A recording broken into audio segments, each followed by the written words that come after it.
Hey guys, Dave from betsum.com. I'm going to go over a few of my Week 10 NFL DFS plays.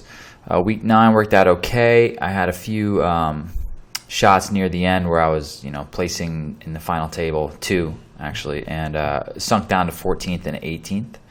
But it was close calls, and I ended up 2.5xing my investment on only GPPs. So onward we move to Week 10. I'm going to go over the quarterbacks that I like first. One guy I like a lot this week is Cutler. I'm unsure how popular he'll be. I don't think people are too in love with him, but he's super cheap, and he's against Tampa Bay. Tampa Bay, the past 2 weeks, let up 4 touchdowns to Matt Ryan and 4 touchdowns to Derek Carr. So I'm kind of just riding that wave. And I'll probably end up stacking him with Jeffrey or Cameron Meredith. So I think he's my favorite play probably just because of his price, and hopefully he'll be low owned. I also like Phillip Rivers against Miami. He's a pretty good price, and I can see him putting together a pretty good game as he has been playing very well this year. And with Melvin Gordon, the defenses have to respect the run, and it really allows Rivers to throw with no consequence to just Tyrell Williams and Gates, or who I'd be stacking him with right now.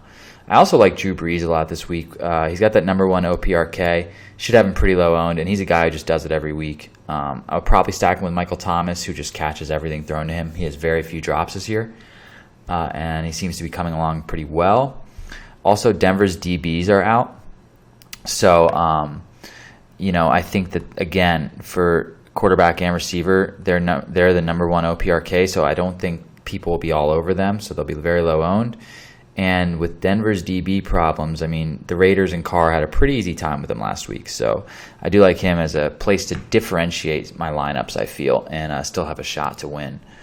At running back, I'm going to fade David Johnson. This is just too high of a price, in my opinion. He's got to have 40 points, and he's going to be owned 50% of the time. I will have maybe a few lineups, but for the overall strategy this week is going to be to fade him and go with spots like Melvin Gordon in my non-River stacks. I like him a lot. He's a little expensive, and so is Jay Ajayi, but he's a pretty good play, so the running backs from that game. Jay Ajayi is a little too expensive for my liking right now. I don't mind Le'Veon Bell in another spot to differentiate my lineup in that number 2 OPRK against Dallas. So I might have Le'Veon Bell on a lot of stacks too. I kind of like him in a spot where I think a lot of people are going to fade him. I am going to gamble on Charkantrick West again this week. I just still think that 5,200 for a starting back on that team is pretty good.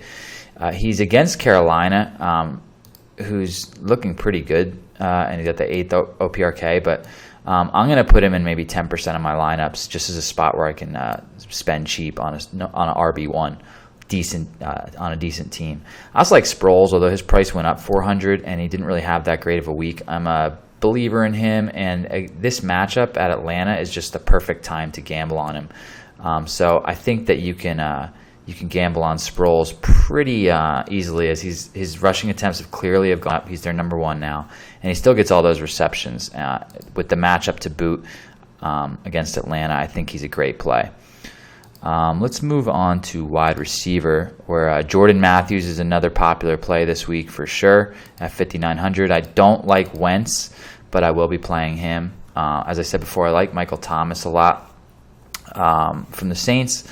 Some other receivers I like are J.J. Nelson from the Cardinals. He's clearly moved up to the number 2 receiver slot in that high-powered offense. I also like Demaryius Thomas. And I forgot to mention Devontae Booker at running back, but those are the 2 guys I like in that Denver game. And Denver against the Saints, I like Demaryius because of his ceiling more than Sanders, and I like Booker a lot too. Tyreek Hill as another receiver that you could gamble on, who is the number 2 receiver behind Macklin, who may not play in Kansas City. As far as tight end, I like Fedorowicz to go against the grain here a lot. If you wanted to pay up, you got Delaney, Walker, and Gates, and obviously you can always just pay up and be comfortable paying for Gronk. As far as defenses go, Zona is clearly the best pick, but I also like Carolina, the Rams, and the Jags as a super sneak pick, playing against poor offenses. So those are who I like for Week 10 NFL. Join me next week for Week 11, and good luck.